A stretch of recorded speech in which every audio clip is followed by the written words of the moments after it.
Leader. Check the live stream on YouTube at KNBR 1045.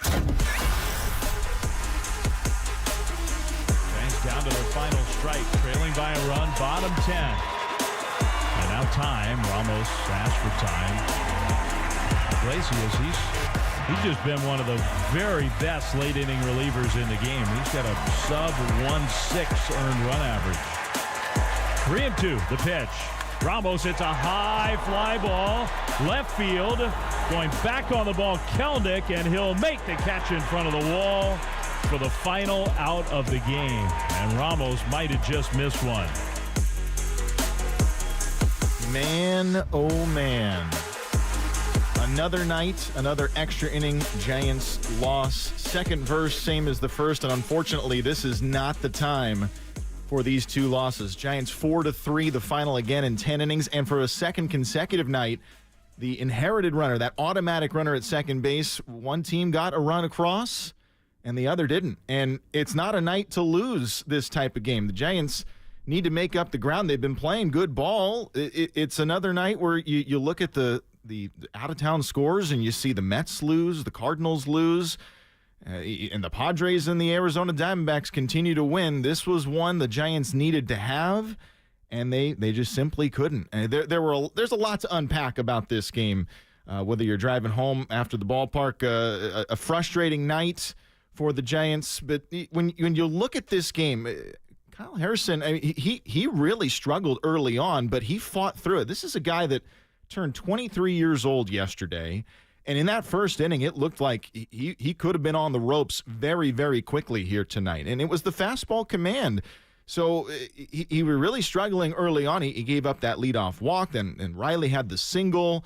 And to me, early on in this game, an adjustment he made that was very, very impressive to keep him in the game and to keep the Giants in the game was he went to the changeup. Got the big strikeout against Ozuna in the first inning, ultimately got out of that jam, but it was the fastball command later on that hurt him, and more home runs. Remember, he gave up those 4 home runs in Cincinnati, gave up a couple of more home runs here tonight. That second inning homer from Laureano, opposite field, a fastball that was mislocated. It was up, it was out over the outside. That hurt. Soler hit a booming double later in that inning, and 2 runs came across, and it was all on the fastball. And then d'Arnaud hit the home run on the fastball again. But I think you still have to look at what Kyle Harrison did. And remember, he's still very young. He just turned 23 yesterday, and he's about to pitch the most innings he ever has in his career. So you're asking for a lot for a young pitcher in a game that's a must-win for the Giants to come in and get the job done. And he hoped to still have some left in the tank for the run down this final stretch in September and late August here. But the Giants, there were just more missed opportunities here tonight. The bullpen was great. The offense 0 for 10 with runners in scoring position. Feels like just a broken record we've been talking about recently. And on this homestand, they were 1 for 8 against Detroit in the game that they lost in the finale of that one. They were 3 for 14. It's just been so frustrating. And the quality at-bats that you're expecting from some of these veterans, you're just not getting right now. And so, as a result, the Giants fall to 61-61. They're back to 500, and they were facing an Atlanta pitcher in Charlie Morton.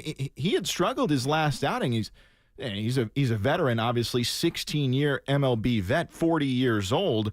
But he was coming off one of his worst starts ever. He gave up 8 runs and 4 home runs himself against Milwaukee. And the Giants, while they were able to get some runs against him, it just wasn't those big hits that you're looking for to string together some solid innings.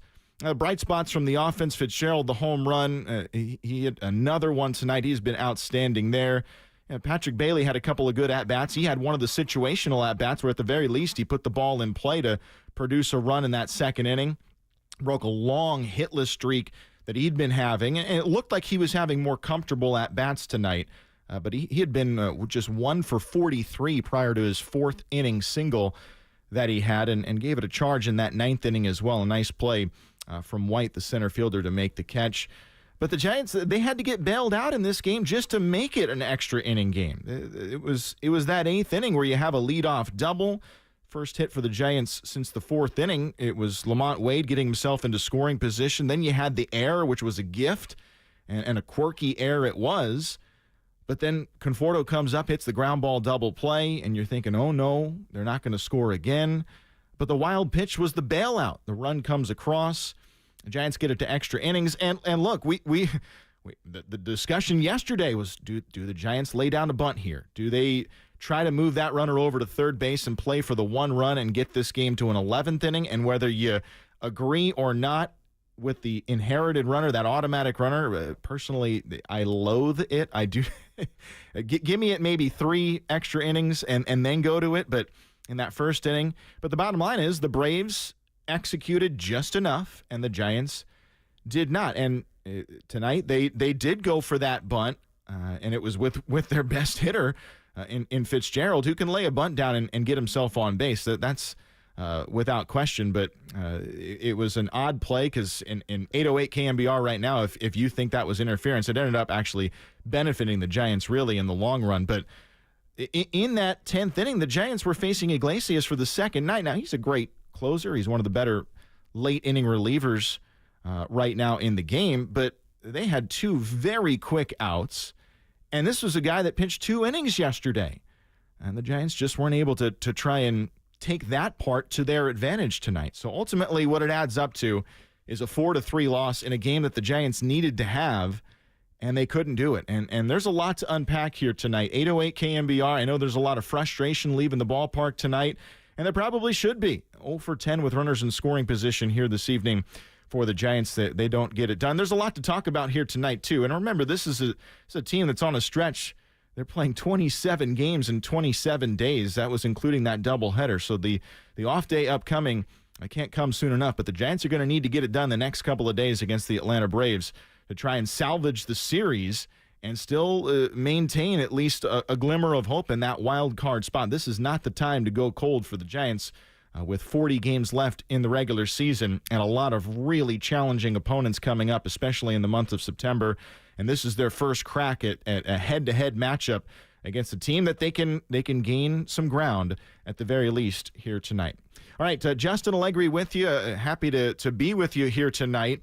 As a reminder to fans, I'm the voice of the Cal Golden Bears and also a voice down in San Jose with the San Jose Giants with the wonderful Joe Rizzo. So we can talk some minor league prospects as well, but the bottom line is we've got to talk about this Giants team and what they can do to get better situational at-bats, lower strikeout totals, and somehow find a way to get the hit with a runner in scoring position. So if you're leaving the ballpark tonight, love to hear from you. 808 KNBR is the number, and we'll take your calls coming up in a few moments. But the Giants do fall 4-3, the final score to the Atlanta Braves here tonight. All right, let's open up the phone line. We're going to go to we have a fan that's been waiting for some time, leaving the game here in San Francisco.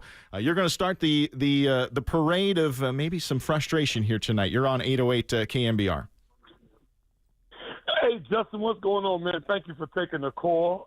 Really appreciate it. Look, man, tonight was a beautiful night. It was gorgeous. The sun was out. You felt there was an aura in the ballpark. Look, I'm almost 50. I've been watching this team since 1979. My 50th birthday is coming up in about 6 weeks. I wouldn't want to look forward to a playoff berth, but I'm going to be cold. I'm going to be real. There's 40 games left. There is zero chance, I repeat, zero chance that this team will go 25-15. With 40 games remaining, they will go 20-20, okay? I almost want to play that. You know what?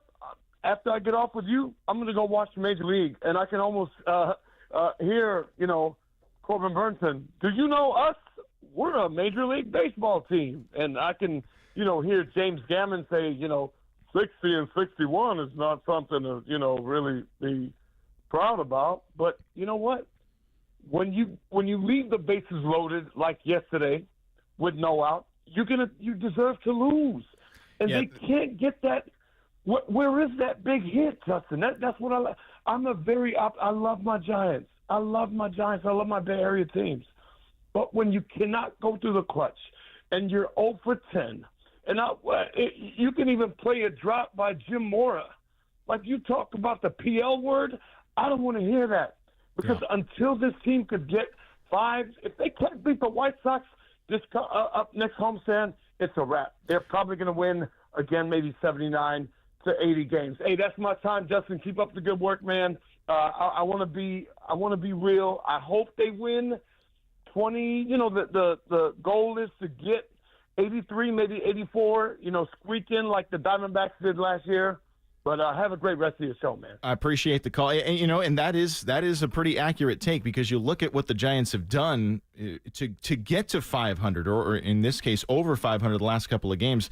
They were 12-5 since the latter part of July, which was a winning percentage just over 700, right? So if you continue that type of trend, and maybe one of the questions for tonight is how many games would it take in terms of the wins, losses to make a playoff spot? Because you have to consider what the other teams are doing right now, and you're looking up at your fellow division opponents in the process of that. But now the Giants at 61-61, with all the work they did to get there, that same winning percentage that they've been since the latter stages of July would be 28 wins. So that's the level that they're going to need to play at to just have maybe a hope. And I don't see, and I agree, it's a team right now that is just showing that it is a 500 ball club because of the inabilities to do the small things. Now, we'd be having very different conversations here if there was a big hit yesterday in the extra innings, or a big hit today to get the extra run across,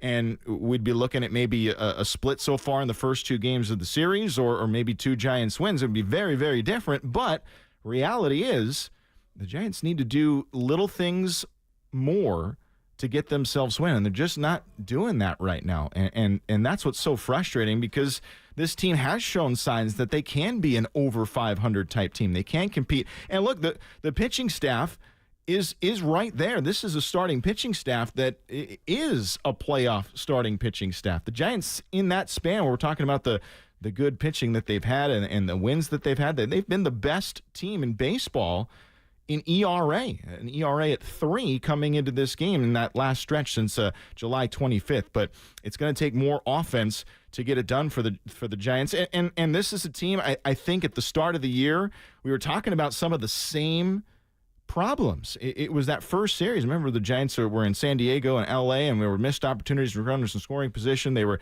too many sacrifice flies rather than the extra base hit, and it's still the same here tonight. So the Giants are going to have to try and dig deep, and there are a lot of veterans on this team that are going to have to be the ones to dig deep and get the big hits and get the situational at-bats. And they're just not doing it right now. So what can the Giants do with runners in scoring position to generate more offense? That is something I think we're going to have to talk about here tonight, because whatever they're doing now, it's not working. There were more strikeouts tonight from this Giants staff, and they were facing a 40-year-old in Morton to start this game, who had 8 of them tonight in 6 innings, and a really strong performance from him. He was throwing 96 tonight and really got it done. He was using that curveball very, very effectively. Really a good job to start it at the knees and really dive away from the Giants and get a lot of those punch-outs tonight. But the Giants just not enough once again on offense, and it's something that we just continue to talk about. 4-3 the final score. Giants fall in 10 innings. We're going to keep it going on 808 or on Sports Phone KNBR. 808 KNBR, the number. We're going to go back to the phones now. Brian in Modesto, you're on. Hey, Justin, thanks for having me. Hey, you're the new voice of Cal football. Did you have to directly take over for Joe Starkey? Joe Starkey was in the booth for 48 seasons at Cal for football, and yes, I was the one that came after him. First year was last year in the booth for football and basketball at Cal, and Joe Starkey is a legend. He is outstanding still, and a great shoulder to lean on for me as we made that transition. But yeah, 48 seasons for Cal football for Joe Starkey. And obviously, I think a lot of fans know him from the 49ers as well, but it was 48 years for him at Cal. Yeah, it's an honor. It's an honor to follow him. Yeah, those are major shoes to fill, man. So hopefully you get a call sort of similar to the play in your broadcasting career. But anyway, about the Giants, what we have here is a bunch of mentally checked out hitters. Hitters who have stopped working hard. Hitters who have stopped running hard, like Luciano didn't run it out, Bailey jogging to first base on a couple of things. The Giants, I don't want to hear any excuses about tired. Everybody's 162 games. but they're not paying the price to win. They're not paying the price to get the big hit. They're not doing the mental work. They're not doing the physical work. And they're accepting mediocrity. They're accepting 230 averages. They're accepting 220 averages. What's your thoughts on that, Josh? Well, let me counter with, is it the mentality or is it the approach? Because I think there's a little bit to be said. This is not a team that's going to have a bunch of high batting average guys. It's just not. That's not how the makeup of it is. That's not really modern baseball. The 300 hitters are few and far between these days. I wouldn't go at the mentality or the work ethic so much. It's more to me of the approach. And you know, I think it wasn't all that long ago that we were watching teams that did the small things to produce a run here and there, move a guy over, hit a ground ball to the right side of the infield, put a guy in scoring position by a hit and run or a steal or a bunt.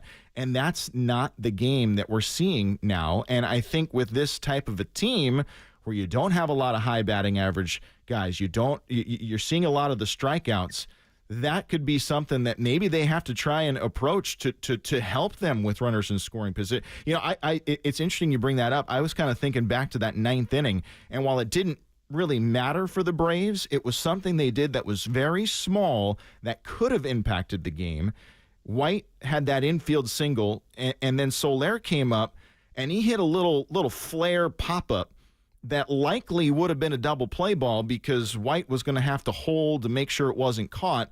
But because he was running, it avoided the double play and put himself into scoring position. Now, they didn't score, but it's those types of little things that over the course of 162 games, you do that, and maybe the next hitter comes up with a base hit, and all of a sudden now you're in the lead.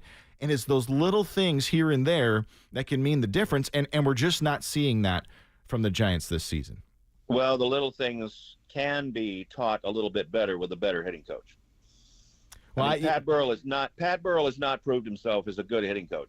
I think you still have to give Pat Burrell some time. It's a lot of young hitters he's working with. I mean, we can talk about the fact, too, that the Giants, on day one of the season, had a much different looking roster, much different looking starting lineup. They've used a lot of young talent. I mean, could we have predicted that Fitzgerald was going to be who he has been this year? There's a lot of different ways to go down on what we could dissect with where the Giants are right now in terms of their offense. And I think you got to give Pat Burrell a little more time to work with these younger players and try and get it together. I think it's more so the approach, and then frustration is what you're really seeing from this team. And you heard Chapman last night talk about it. Canna had an interview in the pregame earlier today talking about the way you approach this type of moment in a season and what you try and do, and you just have to keep grinding. But I appreciate the call, Brian. I really do. Thanks for the kind words. Giants fall tonight 4-3 to the Atlanta Braves. We're going to keep going. Adrian is on the line from Danville. You're on Sports Phone KNBR. Like everybody's very frustrated. I don't understand. I mean, obviously the players are the ones that are not, executing, but I blame the management because, and this is not just this year. Come on. This has been going on ever since the 107-year season when everything clicked and all that. That's all these guys are all the same thing. The last 3 years, whatever, they strike out, they don't run, they don't move runners along. It's like the same thing. There's no power. Look at Lamont Wade. 4 home runs, 20 RBIs. Come on. Yeah, Lamont Wade was near the top of the lineup because he was getting himself on base. And maybe you're not seeing the power numbers, but his ability to get on base earlier in the season was really a great asset to the Giants. And when he was hitting 300 and he had his on-base percentage much, much higher, that was really something you'd like to see. And I agree with you that there's just so many ways that you can look at it. That is it the players? Is it the man? I think Bob Melvin, when you look at him and say, all right, what can he do? I think as a manager with professional hitters, you have to give them some leeway at some point, and you have to trust that they're going to get the job done. But does he now take a look, and like we're talking about, does he try and insert different ways to spur that? And I don't know what you can do. The time today where you have Conforto up and he grounds into the double play ball, you're not going to do much with your cleanup hitter in a spot where he can drive in a run. You have to let him try and swing the bat. So, Adrian, I agree to a certain extent. You go ahead. The starting pitching has been great. But one thing about the starting pitching is early on in games, God, they're giving up like home runs, early on. I know that they get it under control and they don't give up a lot of runs, but early on they put the team in like a hole right off the bat. They're like, they give up one or two home runs early on, then the team is in a hole. I know that. I'm not blaming the starting pitching. Believe me, they've been great. It's just, but this knack of giving up home runs early on, Yeah. Well, Adrian, I appreciate the call. I think the starting pitching is the reason that there's still a certain level of optimism that there's a chance. Because early on in this season, the bullpen was taxed, and there wasn't that starting pitching. But the hope was that if the Giants could be close to contending when they get Ray, when Snell became who we thought he could be, are you in a spot to still contend and allow that starting pitching to, one, rejuvenate the bullpen and give them some rest, but two, be the kick late in the season to try and make that run? And that's what they're doing right now. They're doing their job. The bullpen again tonight was just outstanding. And except for that run in the 10th, which ends up being an unearned run to Rodriguez, Jelly, Roop, Hicks, and Rodriguez combining for a total of 5 innings and just 4 hits tonight. They were great. They're great. There's nothing you can say about what the bullpen gave you. Harrison, we talked in the open about his struggles early, but still an ability to try and navigate through some of the command issues that he had. He got a couple of home runs, but he gave the Giants a shot to win this game. 5 innings, 3 runs, and 6 strikeouts. So it is the offense, and it has been for some time. The Giants just can't string it together to get a victory here tonight. Another extra inning, 1-run loss. Giants do not score in the 10th, and they fall tonight 4-3. All right, we're going to take a quick break here on Sports Phone KNBR. We're going to continue hearing some of your calls. We'd love to hear from you if you were at the game tonight. If you're leaving Oracle Park, we'd love to hear your thoughts on this game. Giants fall tonight to the Braves 4-3. They've dropped the first 2 games in this 4-game series. Justin Allegri with you until midnight here tonight on Sports Phone KNBR. We'll come back with more right after this.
This is where we feed the faithful. Sports Phone, KNBR. Streaming live at twitch.tv/the Sports Leader.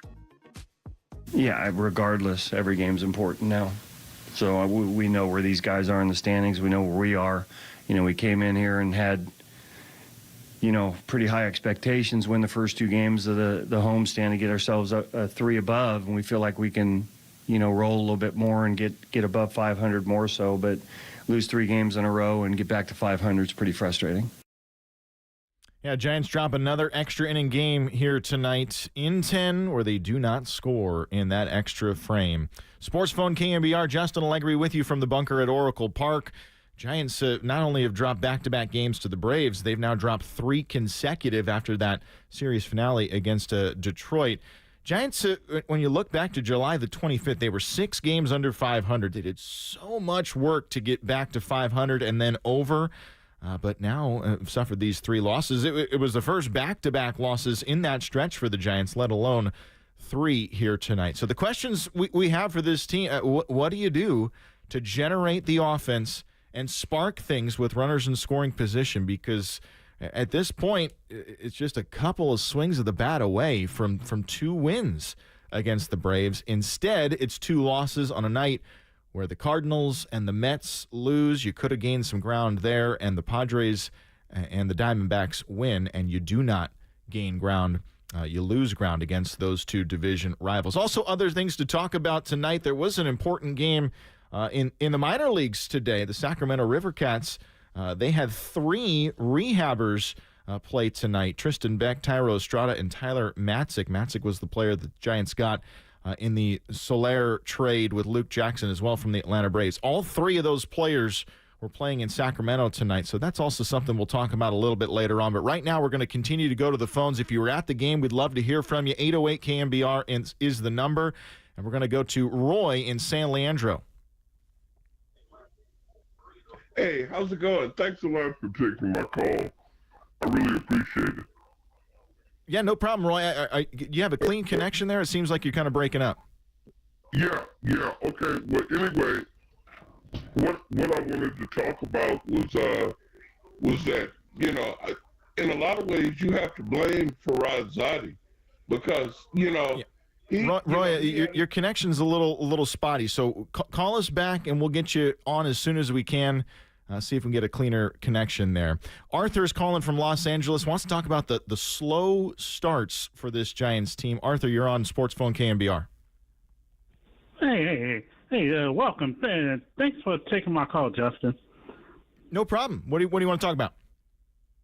Oh, yeah, this is, and your first caller, I've been following, down here in L.A., I've been following the Giants for well more than 40 years since I was a little boy, and I'm going to be 51 in November. And also, like the Cal Bears, you're going to do a great job after in the wake of Joe Starkey. But I want to, this team, they get in some games, like in the Detroit, it'd be like games that they don't get their first hit for the first 6 or 7 innings. Yeah. And then there's other games like tonight. I missed the early part of tonight's game, but Tyler Fitzgerald hit a home run in the 3rd, and they can get off to early starts and then fizzle out late. I don't know. I can't put my finger on that. You was mentioning the minor league. I mentioned this and get off of Justin, but the first base position, no power. Let's say Lamont. Somebody brought up Lamont Wade with just 3 home runs and Wilmer Flores with just 2, 1 or 2 this year. That's all I have to say, Justin. Appreciate the call, Arthur. Yeah, it is an interesting topic. I think it goes back to some other situational at-bats, too, because there were early opportunities here tonight for the Giants. I mean, Elliot Ramos hit a booming double to the opposite field in the 1st inning, and that was a 2-out swing of the bat. I say double. It was a triple with 2 outs in that 1st inning. Came off the bat at 108 to the opposite field. So he got the job done, but then Conforto struck out on what probably was ball 4 on a ball low and outside. There was the run that they scored in the second inning, and then Fitzgerald hit the home run, obviously, in the third. But there are a lot of slow starts that we're seeing. And you talk about the first base run production, the home run, that historically, and that's a position you need some power from. And you look at the difference in what the Braves have in that position. And I know Olsen is having what they consider a down year for him, but still, he's got 20 home runs and 61 driven in. And obviously, he's one of the better first basemen in the game. Giants, in terms of their farm system, who is that first baseman they maybe can bring some pop? There's probably a couple of years off in Bryce Eldridge, who's still in his first full season at the minor league level. So I think that's part of the reason that they brought in Canna, maybe to get some pop off the bench or come into a game and play some first base. And that was the exchange they had because they couldn't put Jorge Soler in the field. And we're seeing that the Braves are starting to do that with Jorge Soler. And it was an example tonight of maybe why the Giants weren't wanting to put him in the outfield, because I think he kind of misplayed that ball in the late innings of this game and allowed Lamont Wayne to get that double to lead off the eighth inning. And not that ball maybe should have been caught, but it probably could have been caught.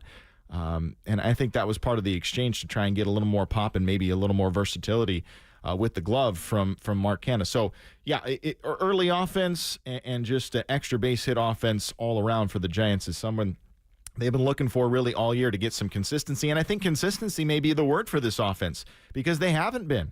And at this point in the year with 40 games left, is it asking too much? At this point, it's something the Giants are certainly going to have to fight their way through and try and figure out. All right, we're going back to the phones. Mike in San Francisco, you're on Sports Phone KNBR. How's it going, sir? Welcome to hosting tonight, and I just want to thank you for coming on and entertaining us.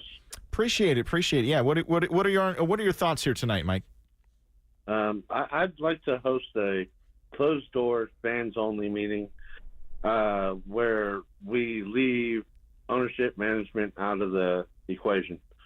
But you want to go full Green Bay Packers on us? Yes, sir. As a matter of fact, I believe in everything you just said, word for word. There's Billy Ball, and then there's baseball. You players have been drugged for so long by Farhan Saidi and now Bob Melvin. You call their players out, using the media to do so publicly. They are not the voice you need to listen to. There's so many of you that can drop a bunt, steal a base, put the bat on the ball, that you, our friends, have got to stop listening to the nonsense going on around you 14 hours a day and play the game that got you here. Dig deep and hold on to that fighting spirit you each have within you. Consider every at-bat an opportunity in this lifetime to stand up and do what you see in front of you. This coach as well. Yeah, it's a Giants team.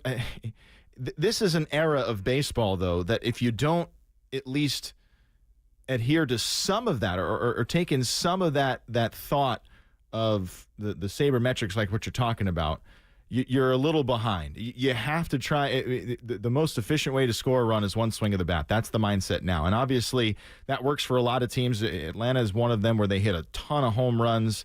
And they have a lot of players that are missing time that would help them. They were a World Series contender at the start of the year. But you have to lean into some of that. But it's what you supplement it with.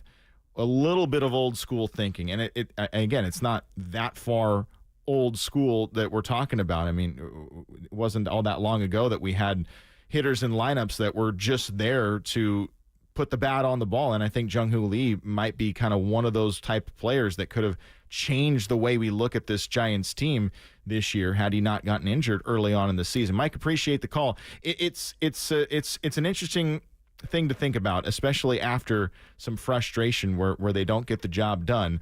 And that's the case here tonight. I know there's a lot of frustration out there, We talked about it earlier. Giants back down to 500 at 61-61. And look, you look at the remaining games on the schedule, it's not going to get easier for the Giants. The Giants wanted to be in a position where they were in contention at the close of August to start September, because it's 6 games against the Padres, 6 games against the D-backs, a series against contenders or division leaders in Baltimore, Kansas City, Seattle, Milwaukee, St. Louis. And there are only a few opportunities where the Giants are going to play non-contending teams. It's important. The Giants also have a 6-game road trip and a 9-game road trip coming up. So they got to do it at home. They've been better at home this year. In fact, much better at home, but just one swing of the bat away tonight, one swing of the bat away yesterday.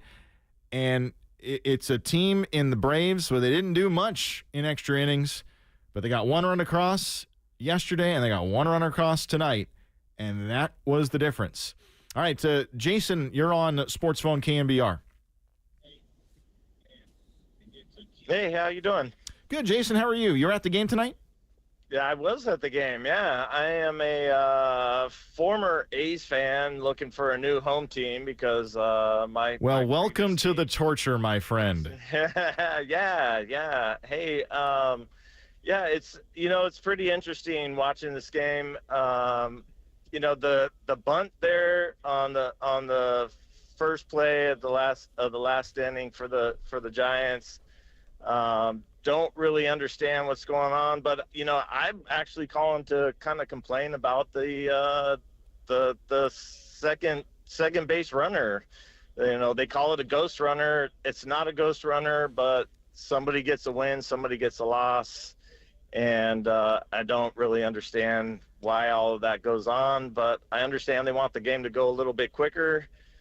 But I just don't feel like it's baseball. I agree. I think at the minor league level, sure. In the 10th inning, put a runner at second base. It's developmental. At the major league level, it should at the very least be in the 12th inning. Give the teams 2 shots to play the game out and see what they can do. But I agree with you. I think you're in the vast majority, and we're in the vast majority. It's frustrating. And it's interesting to watch how different teams approach it too, right? Because if you're the road team in an extra inning game, that second run is so coveted, so valuable. And if you don't get that second run, what does the home team do? And I think we saw the approach from the Giants in different ways the last 2 nights. Like you mentioned, the bunt, which was a little different circumstance tonight because Fitzgerald has been one of the best hitters for the Giants. Maybe you give him a chance to try and drive in that run. I mean, we can go back and forth all day. And yesterday they didn't try to lay down the bunt. Both of those scenarios didn't pan out. And that's, I think, what the ultimate frustration is. So what do you think? Should the Giants have laid that bunt down or tried to? No. Yeah. Not with the way he's hitting right now. You gotta swing away and move that runner over the natural. We'll call it the natural way. Well, and I appreciate the call, Jason, and hopefully we can keep you as a Giants fan here. I don't need to go into the A's misfortune and those poor fans that are still looking for a team, but I trust Fitzgerald to put the bat on the ball. He's one of those guys in the lineup, not only right now, but I think just over the course of this season that you could trust to do that, and maybe he didn't need to lay the bunt down. Maybe you give him an opportunity to at least hit a ground ball to the right side and get the job done, and maybe he gets through. Who knows? But the Giants, I think, will be mulling that one over for a while here the last 2 nights. All right, we had a bad connection with Roy in San Leandro. We're going to try and go back to him now. Roy, let's try it one more time. Can you hear me now? Oh, beautiful, Roy. Well, anyway, like I was saying, my point, and by the way, thanks for taking my call. I appreciate it. I just wanted to say, Faraz Zadi, he just moved in a lot of ways. They dumped salary with Soler. Okay, he had an opportunity to get that guy that the Marlins gave up, that power hitting first baseman. I mean, they released him. And before the Giants could get him, they let Arizona get him. Okay, and then now you got, so far as catchers goes, okay, Bailey is having all of those problems putting a bat on the ball, and Joey Bart has learned how to hit with the Pittsburgh Pirates. He got some like 2 grand slams. He got 10 home runs. He's finally learned how to hit, and the Giants were just a little impatient with him. They should have kept him, and I do give him credit for drafting Fitzgerald, Wisely, and that other young kid they got, that other infielder they got. But at the same time, though, it just hasn't worked out to me with him. What do you think? Yeah, I think you can go back and look at, in particular, you're talking about the Joey Bart. It was a time where I think Giants fans were frustrated with Bart and with the lack of chances that he was getting.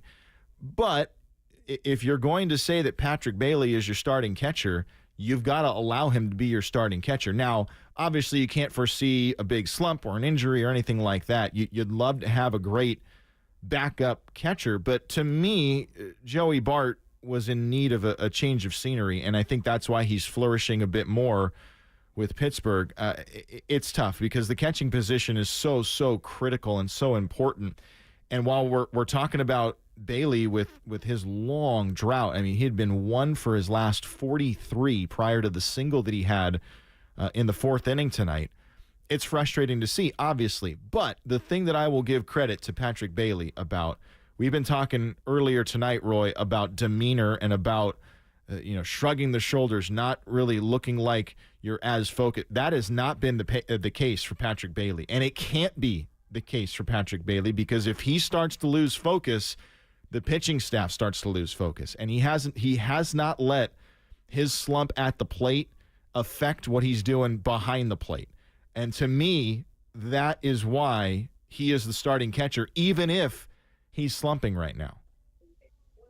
Okay, I could buy that, but I do know that all the fans and everybody in the Bay Area that enjoy looking at the Giants, they all in on the pitching. About 88 to 92% of the Giants, the pipeline of pitching that comes from the minor leagues is great. But let's get real now. It's time to start drafting some outfielders, infielders, and like the old Giants did back there in the late 60s, 70s, and all like that, and stuff. And then after you get so many of those position players, keep the pitching going. That's all I wanted to say. Thanks a lot. I appreciate you taking my call. Appreciate it, Roy. Thanks so much. And look, this is a lineup tonight where you look at this lineup and say, all right, well, Tyler Fitzgerald is a homegrown player. Elliot Ramos is the first homegrown outfielder to make an all-star game in an eternity for the Giants. And he was a guy that I think there was a lot of frustration. I don't know if we can compare the frustration with what Ramos was going through to Joey Bart, but look, you lived through some of the growing pains, and now we're starting to see him settle in to a middle-of-the-order type role at the big league level. Ramos, a homegrown player. Patrick Bailey, homegrown. Wisely, Schmidt. And then you go to the pitching where it was almost entirely Harrison, Jelly, Roop, and Rodriguez tonight, all developed from the farm system. So, yes, you'd love to have that formula and then grab some free agents when you can. I think when you look back, that's probably part of the issue here, is that you can't land the big free agent. And the Giants did so much in the offseason to finally break through on what felt like that just sluggish way they went through off seasons. And they get Chapman, they get Jung-Hoo Lee, they get the pitching that they need in the free agent market. And it still needs to be a little bit more. And there's still some players in the minor league system. I think Luis Matos is a perfect example of maybe he's the next Ramos, where you give him a few opportunities and you still let him develop a little bit more in the minor leagues, and you finally get him to a spot maybe next year where he can be that player that you can expect him to be, because he is every bit of what Ramos is right now. He could be for the Giants. But the Giants fall tonight to the Atlanta Braves, again in extra innings. They're back to 500. We've got Matt from Mill Valley. You're on Sports Phone KNBR. Oh, hey, how's it going? Hey, first-time caller, long-time listener. Thank you very much, and congrats on Cal. Appreciate it. So You've honestly talked me off the ledge here a bit because I've been a long time Farhan Zaidi fan. I really like what he's done with the bullpen.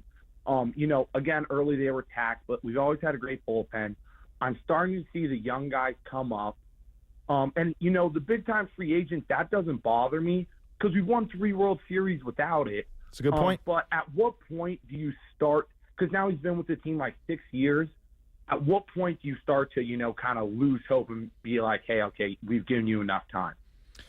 Yeah, that's a good question. And I think, a buddy of mine, we're talking about this very topic. And a few years ago when the Giants had that 107-win season, and I remember they didn't want to offer these huge contracts to some of the pitchers, Gosman included, so they were going those short-term contracts. Maybe that's something where you have to look at it and say, all right, the short-term contracts, the high-value contracts that are just 2 or 3 years, maybe you have to try and buy into a 5-6 year deal and see what you can get out of it to sustain something a little bit more, because the roster flipping over with several key spots in it, whether it be in the rotation or in the infield or in the outfield over the last couple of years, has led to some of that inconsistency. So in terms of the longevity there, I'm not sure. I'm not sure because obviously there's still a long way to go in this season, but the offseason upcoming,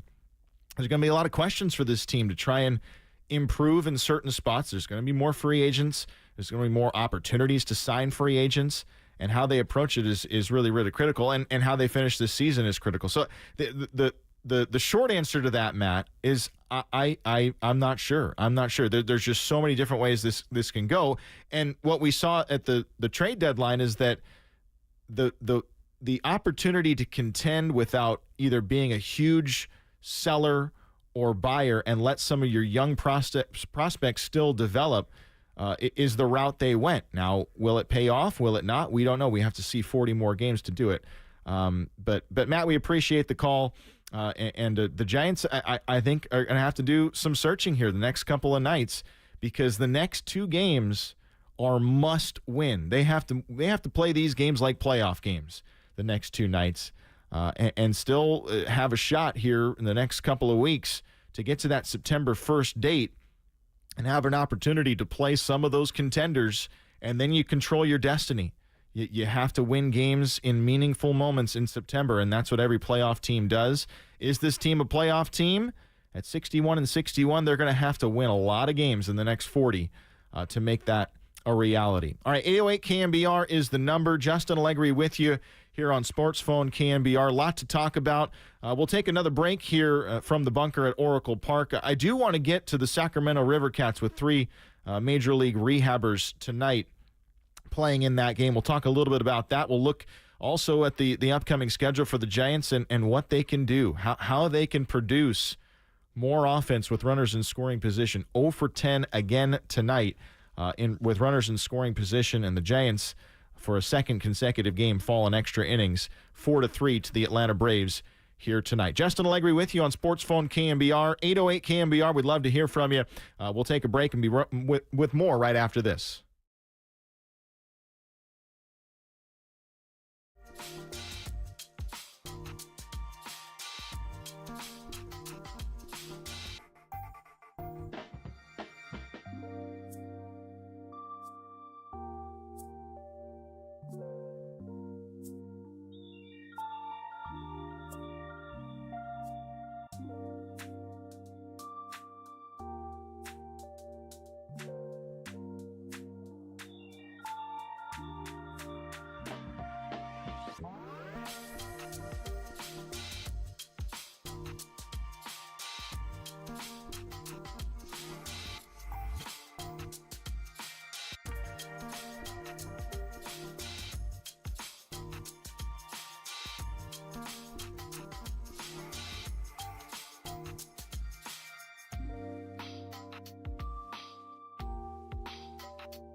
Dub Nation. Dial the digits and dive in. 415-808-KNBR. Sports Phone KNBR continues right here and on the all-new KNBR app.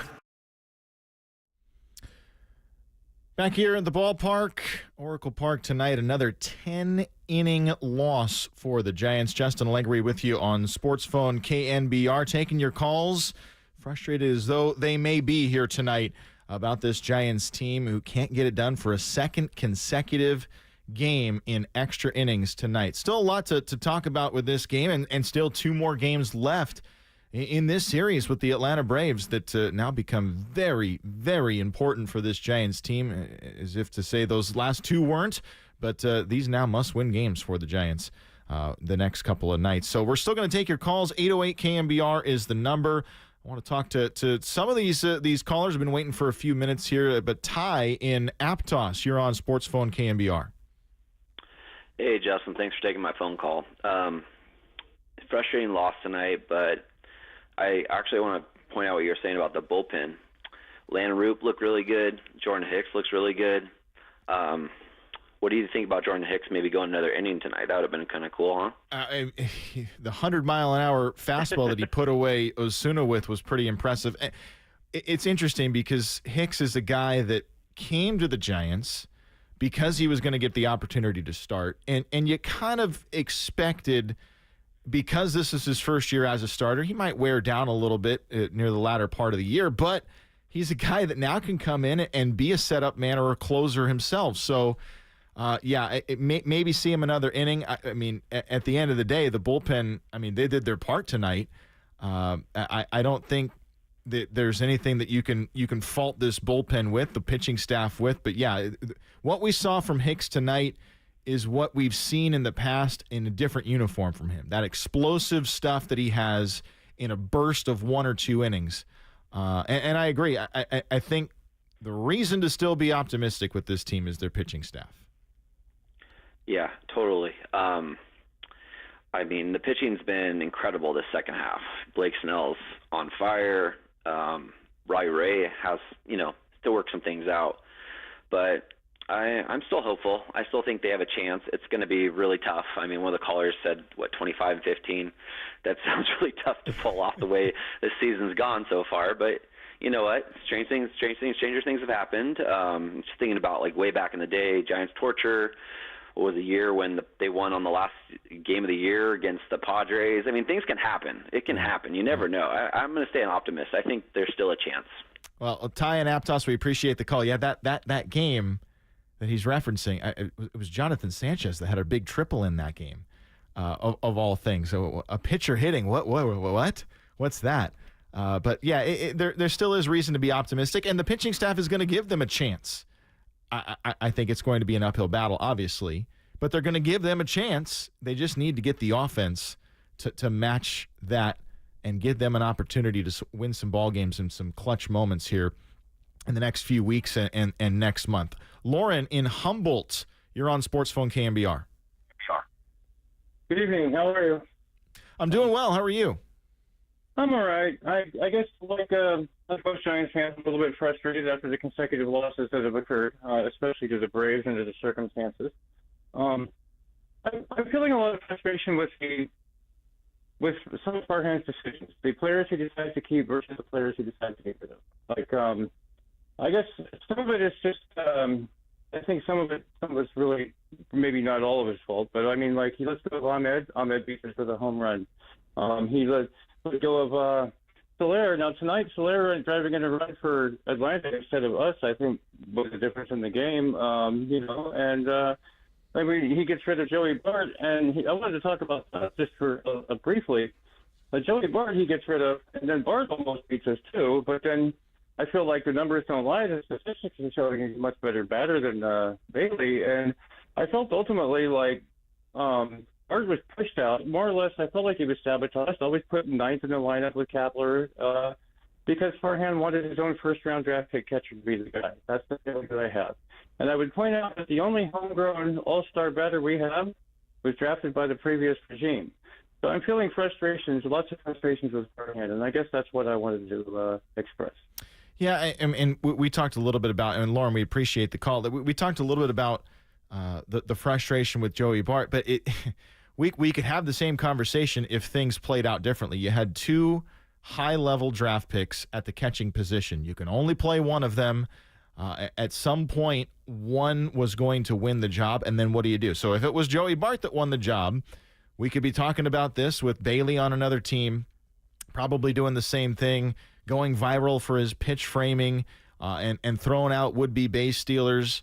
It's only one position that you can play. They had 2 high-level catchers, and now we're seeing it play out. And yes, Joey Bart is having some good success, but I still think Patrick Bailey is the guy that the Giants should have kept, and he's going to be a player not only offense. I think we'll see that still develop. He's a switch hitter. He's got a lot of good tools there, but to me, at the very least, he is still providing defense for this team and handling the pitching staff very, very well. And I think there were good signs from him tonight. I mean, he hit a ball in that 9th inning that was probably the loudest contact he's had in a while. And I think it gave a rise out of the crowd. There was an opportunity there for a moment to think, well, maybe this is going to finish the game off in 9 innings.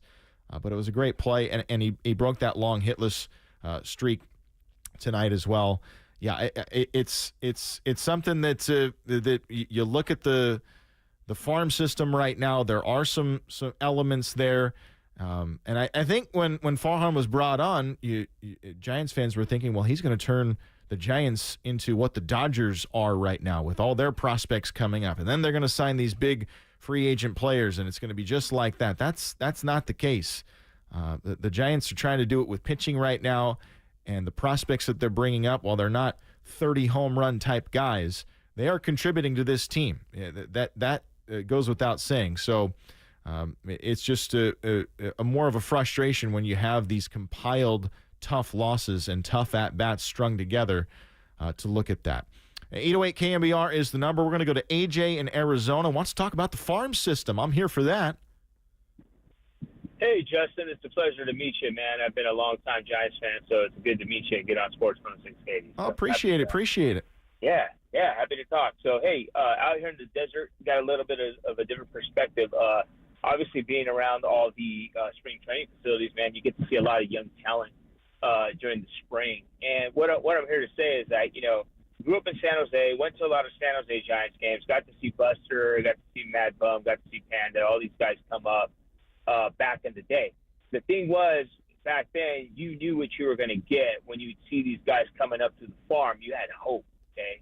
And so what I think the Giants need to do is I think they need to take a page from yesteryear and go back to a formula that got us those championships, which was obviously drafting player development, but moving these guys through the system at like a rapid pace so that we can get these guys to have success in A-ball, AA, what have you, and then give them a shot in the bigs and let them take their lumps. You got to give these guys MLB experience, even if they might be looked at as younger players.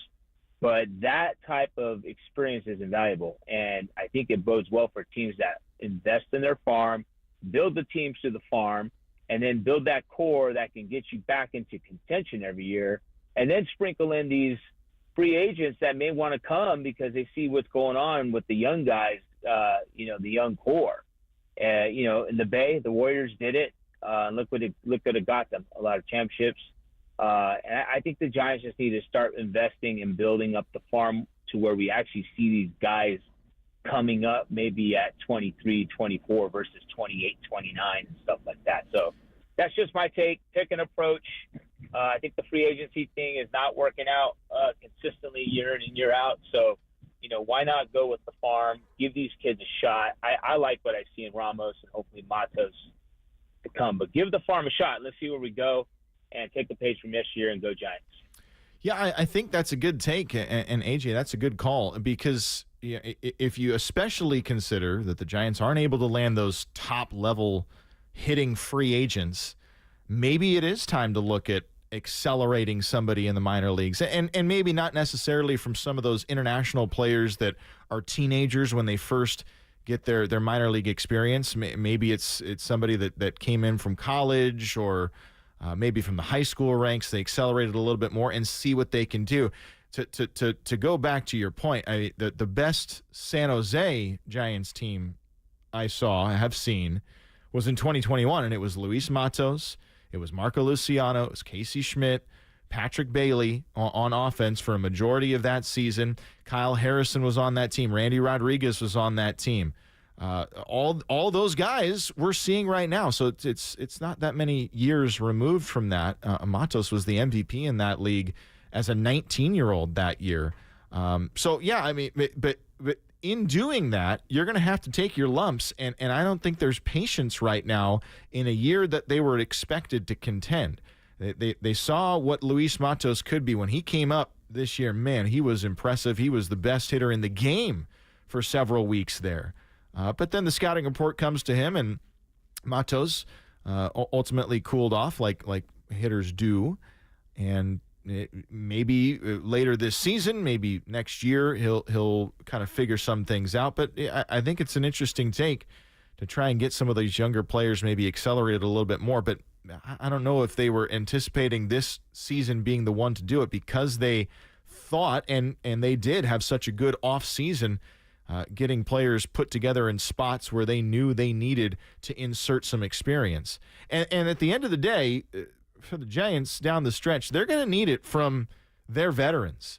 You know, guys like Yastrzemski, guys like Chapman, guys like Conforto, they're going to need to provide for this team, because the rookies and the young players, they haven't been in a stretch run. They haven't been in a contending playoff position. So you can't expect them to come up with the big play, with the big hit, to be the guy to lean on in a spot down the stretch. So it's going to have to be guys like Conforto. And he had a good road trip. He's not having a good homestand. Guys like Yastrzemski, who's really, he's been swinging a better bat here. I know the strikeout totals are climbing, and that's a source of frustration here recently. But it's going to be a guy like Chapman who's been the guy here for the Giants. Those players are going to need to provide. Lamont Wade Jr., those guys need to get it going for the Giants on the offensive side and be a release valve for this pitching staff, because right now this pitching staff is as best as they can be. It's the best team ERA in the last almost month. And you can't expect that to be the pace that they're going to go at. You'd love to see it, but you can't expect that. So you need to supplement it with some sort of offense, and it's got to be an all-around performance. And the Giants need to have that happen now. They lose 2 in a row to the Braves in extra innings, and now are back to 500 at 61 and 61. Justin Allegri with you on Sports Phone KNBR. We're going to go back to the phones now. Charles in Marin City. You're on Sports Phone KNBR. Hey, Justin, how you doing tonight? You know, I'm good. It could be better, but I'm all right. Yeah, me too. I know it's been a tough couple of games, but it's just a couple of games. We got a long way to go. I had really 2 points tonight. One was a macro, one was a micro. The macro one is I think Farhan's done a pretty good job. I think he did a good job at the deadline. I think we could replicate what Soler was giving us with Encarnacion and Canna, and kind of allowing the DH spot to be somewhere where we can rest players every now and then and keep their bats in the lineup. Whereas Soler was just monopolizing that spot. We could never use the DH spot to mix and match guys who needed a rest, but could still keep the bats in the lineup. So I think that was a good move, and we saved some cash, obviously. I think Canna has some good stuff in front of him, and so does Encarnacion as a Giant. And overall, I'm glad he kept the rotation intact. I think he's done a really good job. Considering where we came from, let's put it in perspective. From 2004 to 2009, Brian Sabian and his team did not make one playoff. Did not qualify for the playoffs one time. That's a 5-year stretch. I know that Sabian had a lot of equity with the organization because he had made the playoffs before. But yeah, I give Farhan credit. He did have a 107 win year at one point as well, not too far away from now. So macro-wise, I want to say I think they're going in the right direction. I like the way they did the deadline. In terms of micro, and just in terms of tonight, I got to say, when your hottest hitter who's batting over 300 with a 970 OPS, Will Clark had a career 880 OPS. Kevin Mitchell had a career 880 OPS.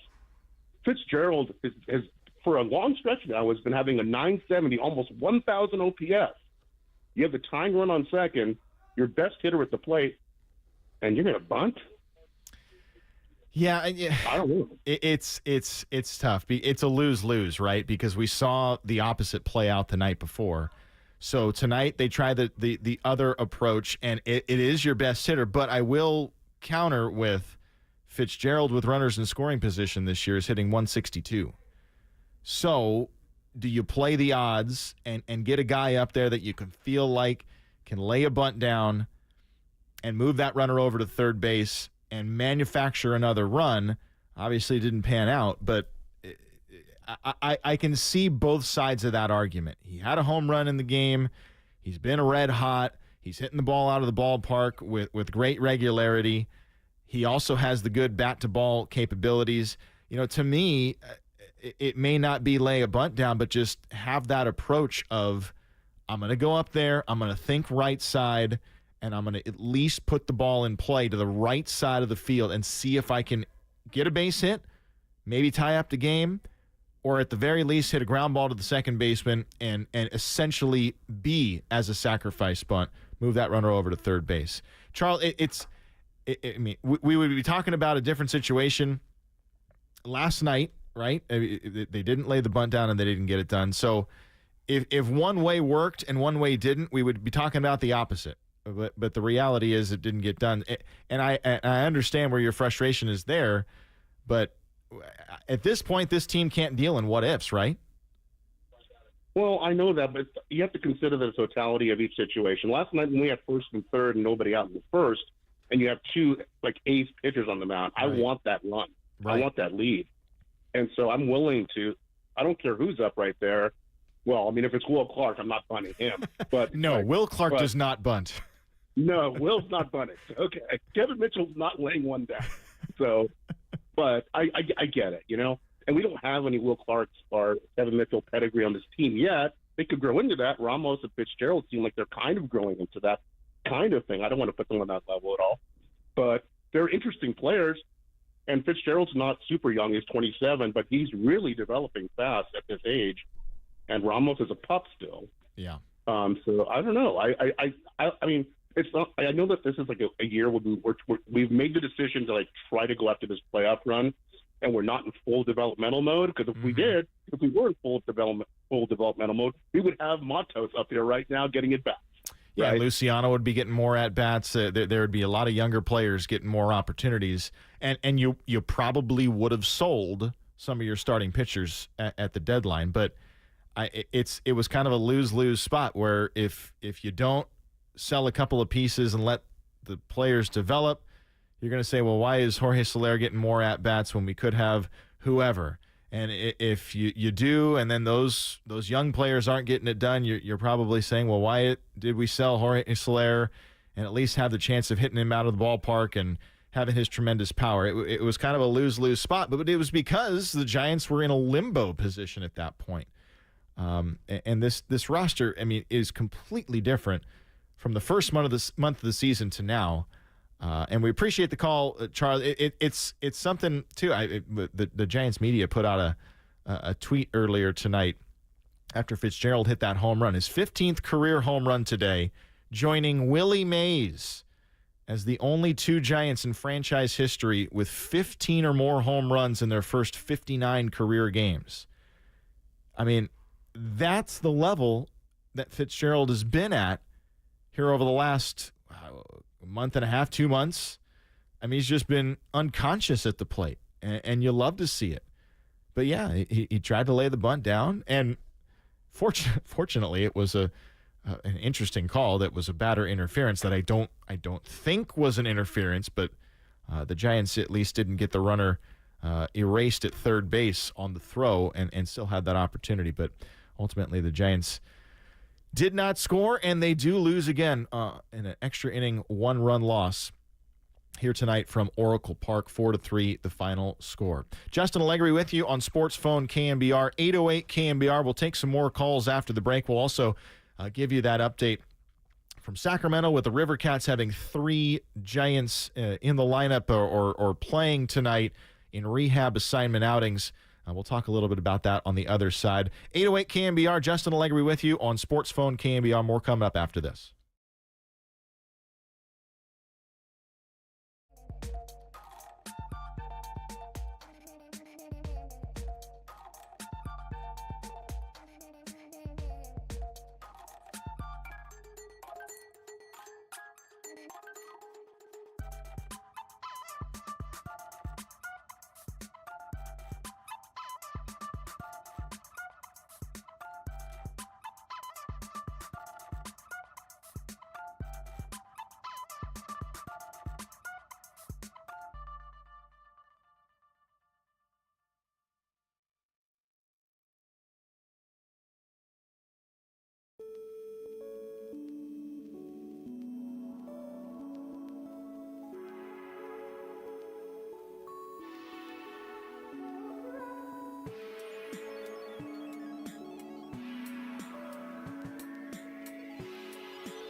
The nighttime is the right time for Sports Phone KNBR. Let's f***ing go on the sports leader. Streaming live on YouTube at KNBR 1045. Coming to you from the bunker at Oracle Park tonight, extra inning loss for the Giants to the Atlanta Braves. They've dropped 3 consecutive now, and the first 2 in this series against playoff hopeful and also wild card hopeful Atlanta. Justin Allegri back with you on Sports Phone KNBR. We're going to get some more calls in here, but the Giants tonight lose in extra innings once again, and we'll still talk about the River Cats and what they did tonight, because it is important to look at that, and with a couple extra roster spots coming up in September, maybe a couple players from Sacramento would be added. But tonight we're talking about more frustration. 0 for 10 with runners in scoring position again for the Giants, and for a second consecutive night they cannot score with the inherited runner, the automatic runner at second base, to begin the 10th inning after the Braves only able to scratch across a single run. We're going to go to the phone lines again. Bill is in Nevada, and Bill, you want to talk new rules? I don't know if we're going to like this. I don't like the new rules. I've been watching baseball since I was a little kid, and I'm 91 now. And the phantom runner seems to be only in the regular season. In the postseason, they don't use it. So if it's no good for the postseason, why is it any good for the regular season? Yeah, the reason they're doing it is just to it's all about the almighty dollar, first and foremost. They want to... Excuse me for interrupting you, but I paid $100 to go see a ball game. Why do I want to be out of there in an hour and a half? Look, Bill, I'm with you, and I think a lot of Giants fans and a lot of Major League Baseball fans are with you. And I brought it up a little bit earlier. The way to probably do that is, okay, so you don't want these 19-inning games that occasionally happen where you're throwing position players late in the game. It's a 5-hour game. Obviously, you don't want those. But for 2, maybe 3 innings, it should be normal baseball in extras. And then we can talk about the automatic runner at second base. Bill, I'm with you, and God bless you for being a fan for as long as you have been.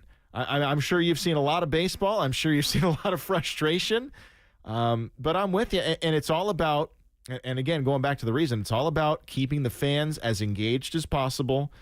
You know, young fans, they're not as many of them, and they need engagement. They need quick. They need all sorts of stimulation. That's what you're seeing in the ballparks now, and they need to try and engage by making these quicker games and trying to make them more exciting. So obviously you increase run production when you put a runner at second base to start the inning, and you bring down the game time overall. That was the thinking, and it's where we are right now, and you have to play with them whether you like it or not.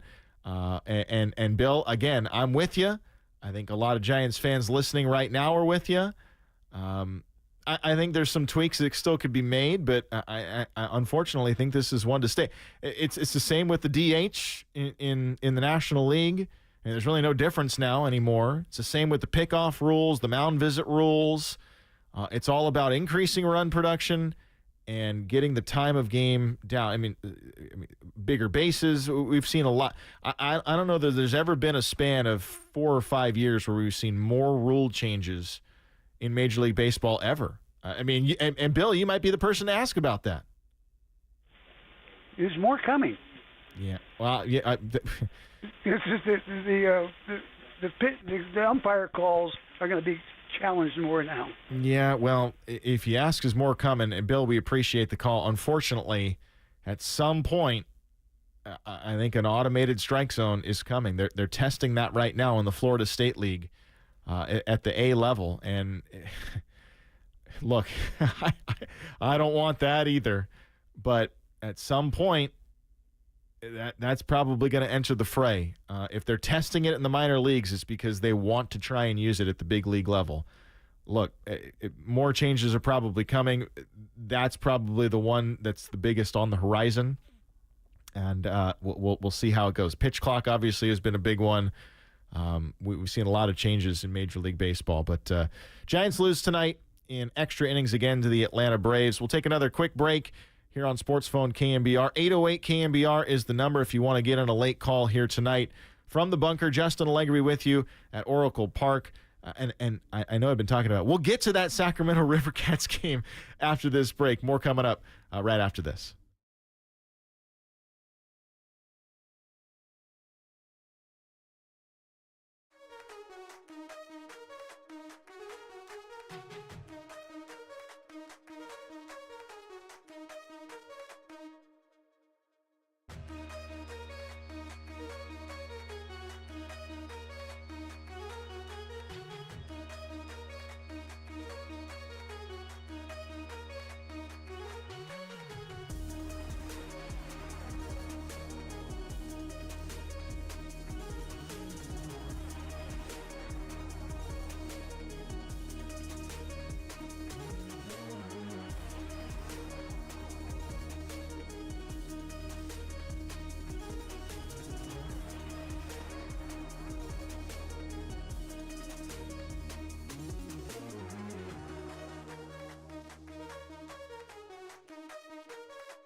want your reaction, so give us a ring or blow up the text line at 415-808-KNBR. This is Sports Phone KNBR, streaming live at twitch.tv/The Sports Leader.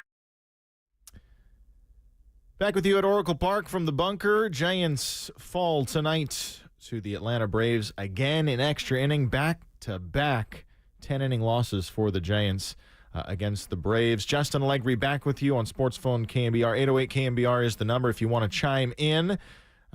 Finally we'll get to that Sacramento River Cats game, and you may be wondering, well, what is the importance of that AAA game here tonight? But there were three Giants players that rehabbed tonight, and we'll talk about that. Tristan Beck, who has not pitched yet this year for the Giants, he's coming off of right arm surgery. He's been on the IL for quite a while now, and he, with having done some work down in Arizona, pitched in his first game in the minor leagues as a rehabber tonight, and he was the starter for Sacramento. Went 3 innings, gave up 3 hits, did allow 1 unearned run in that game, but had 3 strikeouts. That's a good sign for Beck. It's been a long road of recovery, so still obviously some way to go for him, but probably see a couple more outings from him in the minor leagues rehabbing before the Giants have a decision to make about what they want to do with him. And who knows, maybe that September date where they can bring up a couple of extra players to get that 28 man on the roster. They have to have 14 pitchers if that's the case. They don't have to. That's the max they can have. Who knows? Beck can be one of them. And then the other interesting one is Matzik, Tyler Matzik, who the Giants acquired from the Braves in the trade from Atlanta with Soler and Luke Jackson. Matzik also made a rehab appearance tonight for Sacramento. He actually followed Beck, went 1 inning. He gave up 2 runs, although one of them was earned on a home run that he allowed. That was the only hit he allowed in his inning. He's coming back from a left elbow strain with Atlanta, now with San Francisco. And the other player of note, and probably the biggest player of note for the Giants, Thairo Estrada. He'd been dealing with that left wrist, that left hand problem all season long.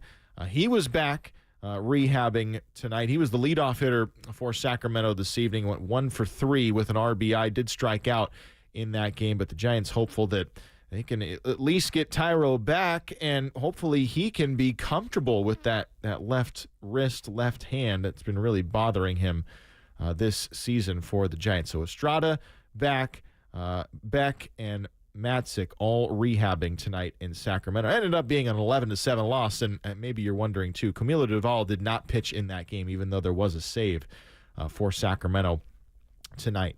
So the Giants do fall here this evening to the Atlanta Braves. It was a 4-3 final score in 10 innings. Giants, for the second consecutive night, could not get a run home in the extra inning frame. And now we'll look ahead for the next couple of games. And the Giants, these are must-win. Got to play these ones like playoff games coming up for the Giants against the Braves. You have to split this series and ultimately just settle for no games gained or lost with the Braves, but it's an uphill battle the next couple of games for the Giants, needing wins here at home against Atlanta. 808 KNBR is the number. We'll take another break here on Sports Phone KNBR, and we'll talk about tomorrow's matchup right after this.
Dub Nation, dial the digits and dive in. 415-808-KNBR. Sports Phone KNBR continues right here and on the all-new KNBR app. Definitely a tough loss. It's hard to say just because, we're fighting and we're trying as hard as we can and we're leaving it all out there. And, we just got to keep fighting and, hopefully win the rest of the games this series. That's all we can do. Can't look at this game or yesterday's game. Just got to put the head down and go. That was Kyle Harrison after tonight's loss for the Giants.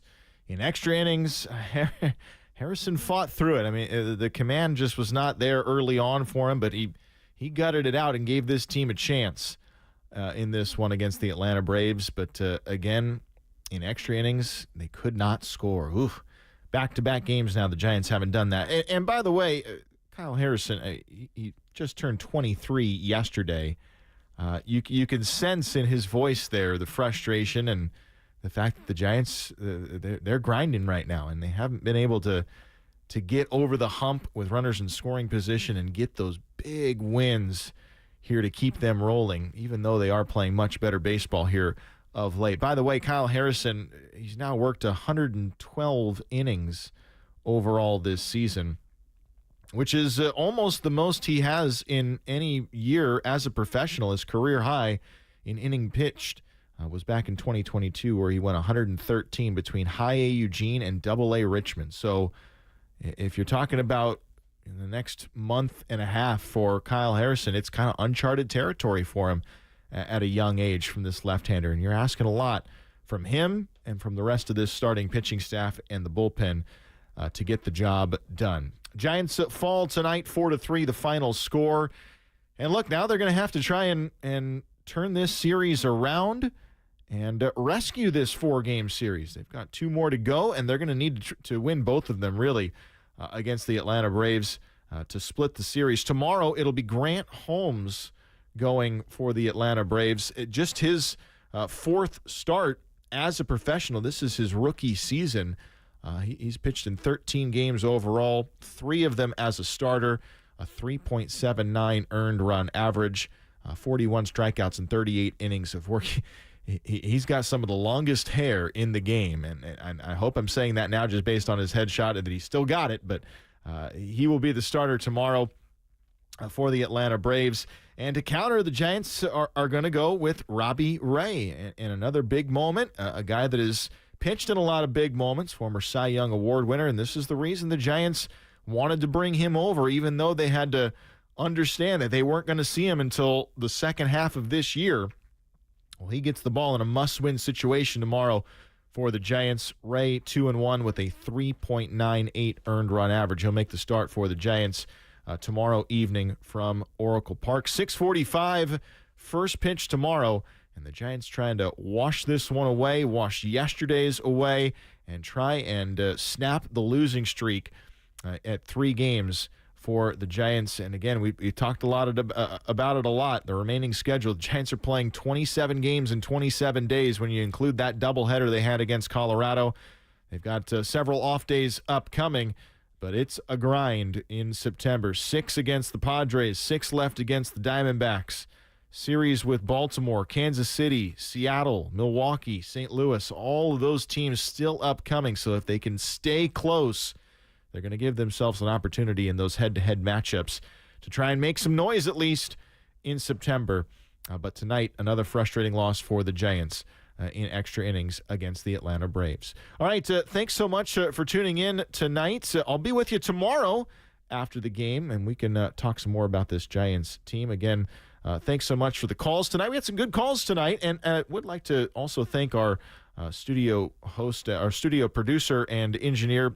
It was Cole LaPelt, doing a great job. Worked with him from some of the Cal games. It's been great to work with him tonight here on Sports Phone KNBR. Justin Allegri saying thanks so much for tuning in tonight. I'll talk to you tomorrow hopefully after a Giants win. But Game 3 of the series tomorrow, 6:45, first pitch from Oracle Park. Thanks so much. We'll talk to you tomorrow. So long from the bunker at Oracle Park.